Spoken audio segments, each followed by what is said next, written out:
What is going on, guys, and welcome to I'm not sure, is it Let's Talk? Anyways, basically I'm going to be talking about House of Wolves, which basically I made this kind of section, or this video, a while ago, but I never really made it and uploaded it, just because I wasn't sure about this part. Like, I was like, what's going on? I had like a stroke when I was speaking.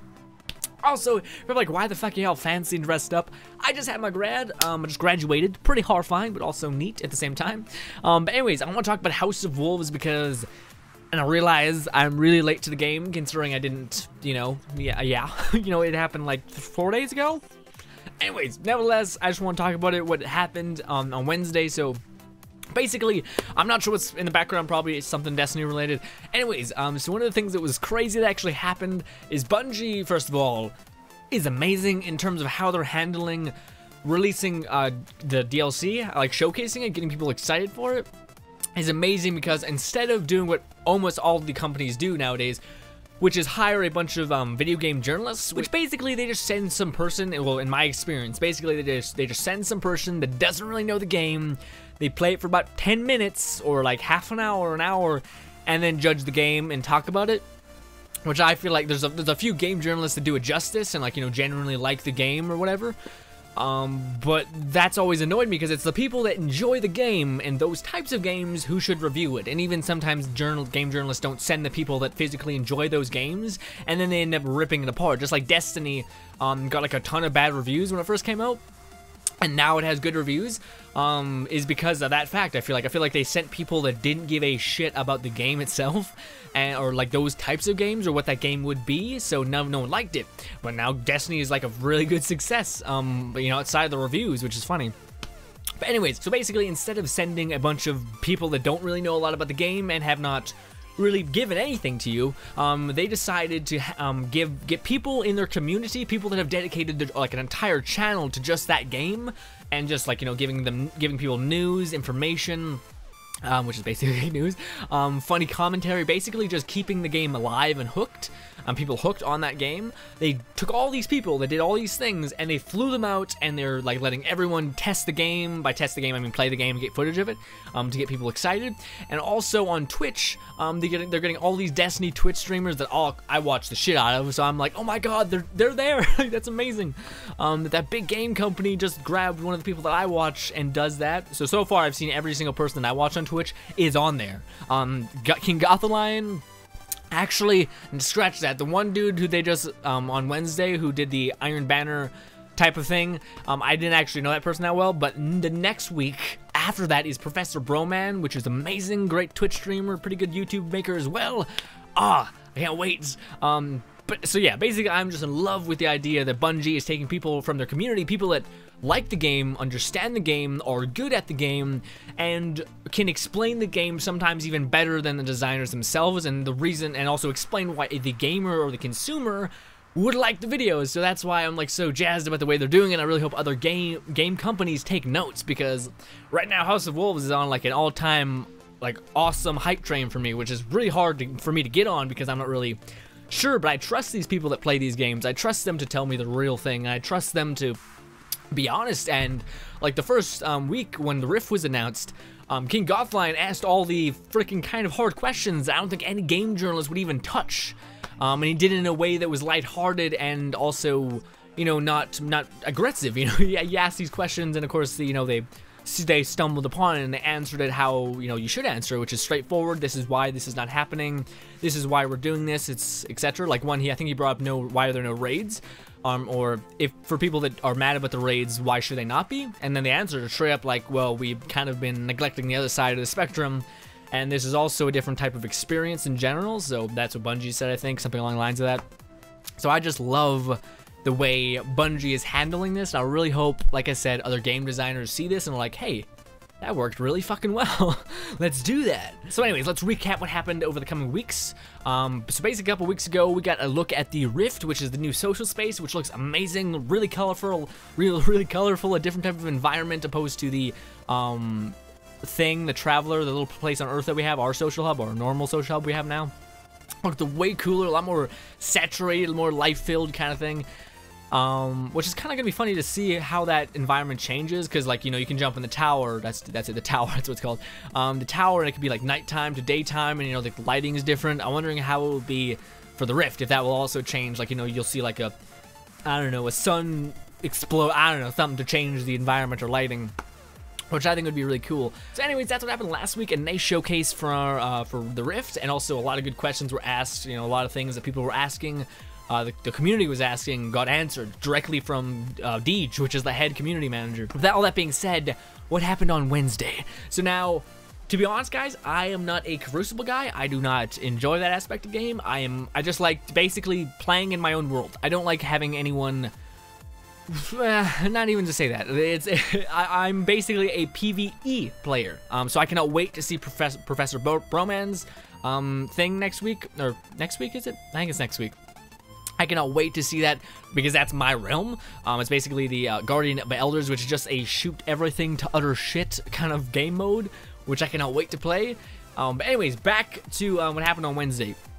There was a lot of PvP things, which I was, surprisingly enough, like the way they showcased it brought me in. Again, I'm a complete PvE player unless I'm forced to play PvP.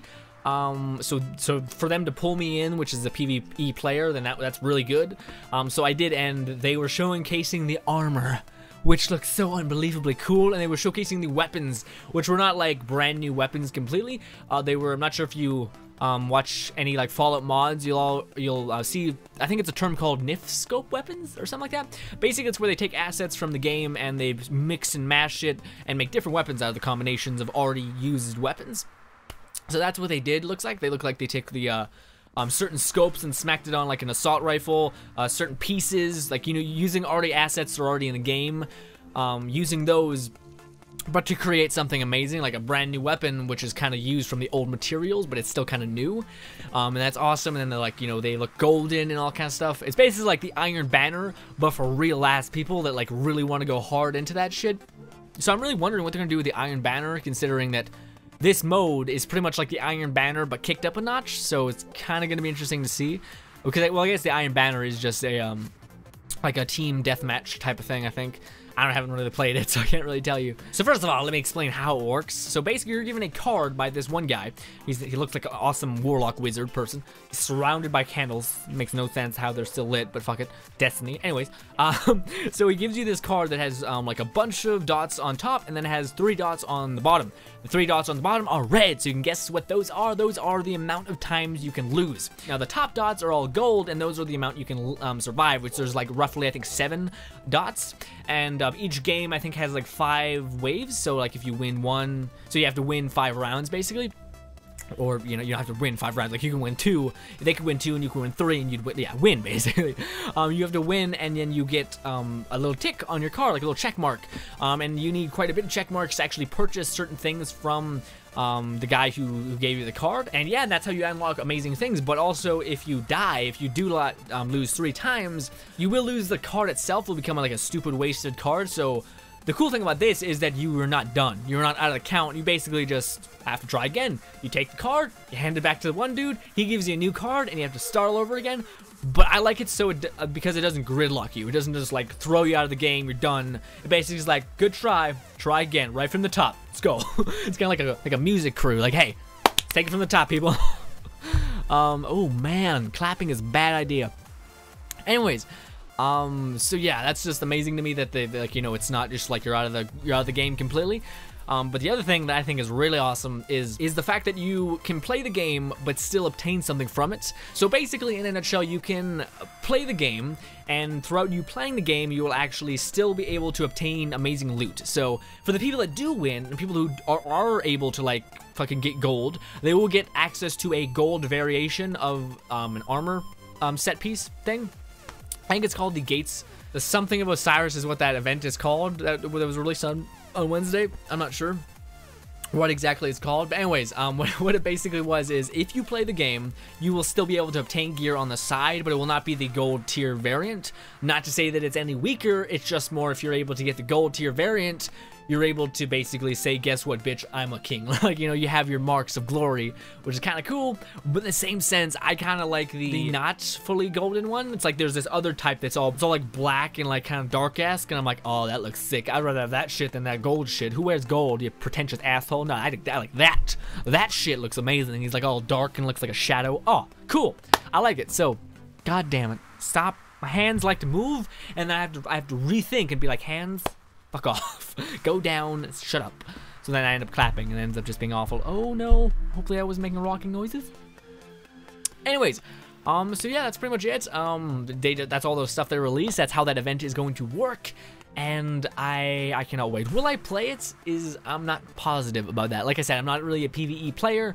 And I don't really have 3 people that I'm not sure if they could handle the, I'm not sure if I want to say the pressure, but it's kind of true. If you have people that are like really obsessed with winning, that could be great, but also really bad for someone like you. Like, say if you mess up, or say, basically a lot of people could mess up on a team, but the minute you mess up twice is the minute that someone will snap and be like, fuck off, like, what the fuck's wrong with you, stop doing that, you need to blah blah blah, and they'll lose their minds, which I don't really know anybody who would not probably do that. Like, most of the people I know who play games play fucking games. Like, they're like fucking Battlefield every single day for like 12 hours. It's like, oh my god, Jesus Christ, relax, it's a game. Although the game is beautiful and amazing, I shouldn't just say it's just a game, because sometimes it's not that's stupid. But yeah, everyone I know who would do that kind of stuff, I feel like would be really fucking intense about it. I'm like, I'm not sure if I want to jump into that realm of anger with you. But nevertheless, guys, thank you guys so much for watching. As always, this is going to wrap up Destiny. Basically, I am fucking hyped for what's about to come. I'm not sorry that this took, you know, a long ass time to get out. I will try to be quicker next time. Hopefully I won't ramble and fuck up the first take. This is the second take, and I'm energized. I have an energy drink flowing through my veins, and it's relatively good. Hopefully this one was not too bad. Although sometimes when I have an energy drink, it can kick it up to the notch where I don't even make sense. So anyways, I'm gonna go ahead and cut it here, guys. Thank you guys so much for watching, as always. I expect more of these, because I love these, just when I'm talking and we get to talk about and recap things that are amazing, and I can just get excited with you guys, because the shit is amazing and great. And also, if some of you guys missed it, then I can help you out with that too. Also, in the link in the description, there's going to be links to both the Twitch channels in which these events were held, and also the videos that I could find, like a couple videos that I thought like, oh shit, that's awesome. Actually, probably just the Twitch stream.